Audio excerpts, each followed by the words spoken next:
What's up, everybody? It's your boy Hugh here from Creator Up. Welcome to a brand new episode of 360 Video Pro Production. Today, in this series of video, we gonna talk about drone and 360 video camera. How to shoot aerial 360 video on the sky with drone. So this is actually more geared toward beginner level. So I will go into a detail of step-by-step guide to teach you how to shoot aerial 360 video to look good, look stable, and look enjoyable for your audience. So you can publish it on platforms like Vimeo, YouTube, Vimeo, and Facebook.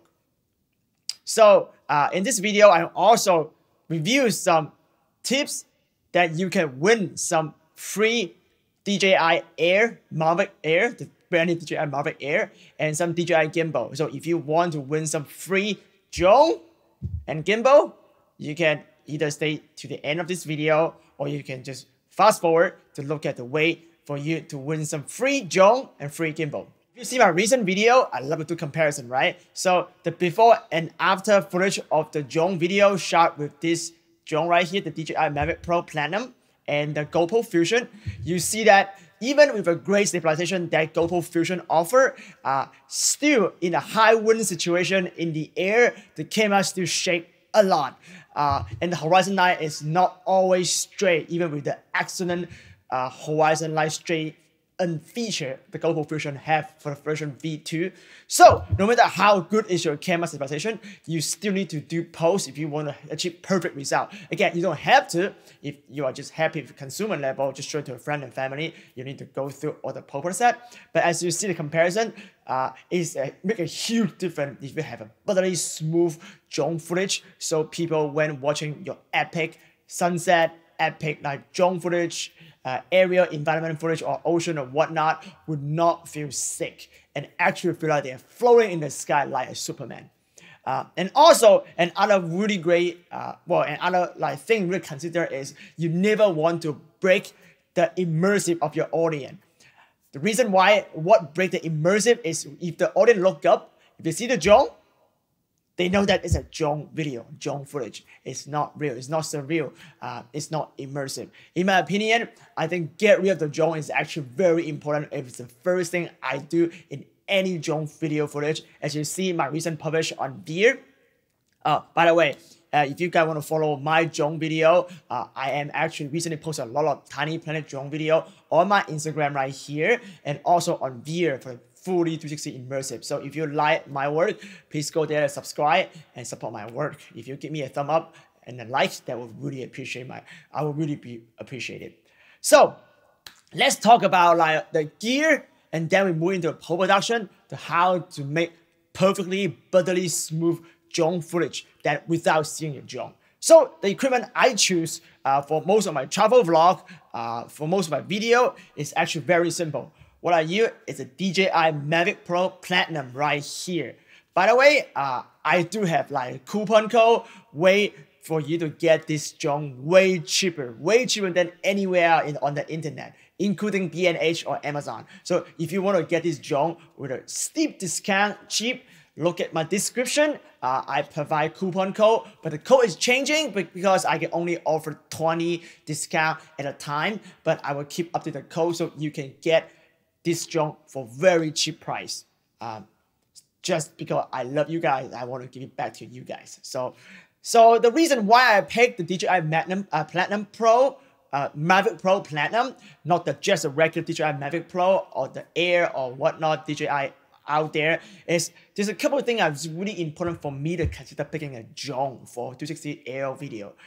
So I'm a travel vlogger. I cannot get film permit or just get anything that allow me to fly a drone when I travel around the world. So I want to have a drone that is under weight limit so I can fly it not as a commercial drone. So for this one, DJI Mavic Pro in a lot of country is actually allow it to fly because not big enough, not under the Phantom or even the DJI Inspire. Those drones you will not be able to fly without getting a permit or without so obvious that people would know that it's a giant drone. Then it's just a toy drone, so it's easy for me to travel around the world and easy for me to film. And then why I don't just get the regular Mavic Pro, which is a lot of video out there like actually do that. Mavic Pro is great. You can carry a lot of CC camera, including the pretty heavy GoPro Fusion. But the problem is with the Platinum, you fly longer because they're longer flight time and better battery, and so can carry the camera longer. This is actually very, very important for carrying a camera because you are not using the camera in the drone to film. You're actually using a 360 video camera. So you want to maximize your flight time. So that's why I picked Platinum, because I have a longer flight time. And the other really great reason is it's quiet. It can turn into a ninja mode. So what I call ninja mode is that you attach the camera really quickly with a harness like this on a drone, and fly it, get your footage, get out before like the police or before the security show up and say, hey, you cannot film here or drone here. Again, I'm not condoning you should film illegally, but actually in most of the area, even you know that you research a law, the drone law, you're allowed to film drone footage. Like most of the law enforcement actually doesn't know the drone law at all, and they will still want to just get you off the permit and don't film it. This just happened a lot. So to me, to avoid hassle, it's better to just really quickly to film, fly it, film it quietly, not noticeable, get the footage and get out. At least for a travel vlogger, that is a very important. So two major reasons: can carry a heavier camera, longer flying time, and a quiet drone. And also have all the benefits that Mavic Pro has. So that is my choice of drone, the Platinum. And then my choice of camera, I use a variety of camera. Today, I want to focus on GoPro Fusion because I think that is one of the best camera out there. Can shoot 5.2K, which is I need high resolution, and also have an amazing stabilization on this camera. Beat anything out there in the market, including the Rio on the air. So that is the camera I choose. And then how can I connect this camera? And here, I'm using this 3D printed blanket. So what I have here, check it out. So it's just a blanket, then you can attach in the bottom of the drone. And then right here, it's just a regular L mount, come with the GoPro Hero 4. You can, any GoPro camera, if you bought it, you come with this little mount. It's the original GoPro mount, so you don't need to purchase them, just reuse them. And it creates a distance between the camera and a drone, so it's easily for you to situate in pose. So in the ideal world, you want to create as much distance as possible between the camera and the drone. But to me, safety is also my concern. So I usually try to keep it the way as light as possible. So to me, if you're using my way to do post-production, you don't need a long leg. That is enough. But again, if you have one of those long legs, I would suggest you actually use them because it will be easier for you if you do it in post. So how you do that is very easy. So go ahead and take your GoPro Fusion off the original tripod you have. So you have this screw and the camera, right? So you put the camera down for a second so I won't scratch it.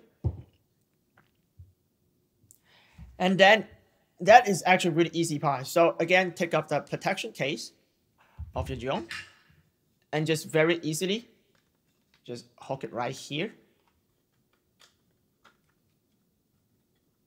You see the bottom right here? Just slap on. Like that. Boom, that's done. Okay, so let's talk about what is this. So I will post a link below. That this is just a 3D printed part. Some guy design. I'll credit him on the description for his name. So you can easily attach in the bottom of the Mavic Pro or Mavic Pro Platinum and not blocking the bottom sensor. So the bottom sensor is not turned off, it's still on. So all the safety issues, safety sensor is still on the drone, it's not blocked. So it's this really great printed part and it's all very cheap. You can just order online or you can print yourself. So, and then this part is obviously on the top, so you fly like that, right? And also, another reason why I did is why it's bright orange. So like all the professional always say that, oh, now you should always use like black. You look more professional, black everything. To me, it's actually, I prefer to use bright color. Two major reasons. First, when the drone is on the sky, you want to be easily spot them because it's very expensive. The drone itself and the camera itself is you have $2,000 flying in the sky, so you don't want to lose it. So always bright color, easy for you to identify where the drone is. And the second really major reason people don't consider is roto. I mean, if you're gonna roto the drone out in post, your roto artist will be very appreciated if you have something like make the whole thing stand out so he can track this in post and then roto it out. So it's not always like black is a good thing for professional. Yes, black is always good when you want to hide the camera, but for roto artists, they want you to have a color difference and you can track it easily so you can get it out. So there's another tip for you guys, videographer out there. Don't just pick black, pick some bright color. Okay, so last step is just very easy. I will just flip the drone around right here. I'll put the GoPro Fusion. I usually make the record button pointing outside so I can actually see the screen, what is going on.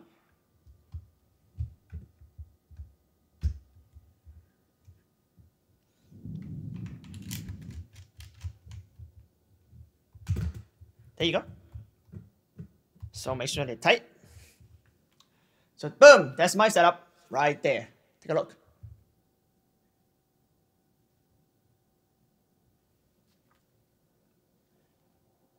So it's just GoPro Fusion. It's not a lot of distance. It's probably just a 1 finger length attached on the drone.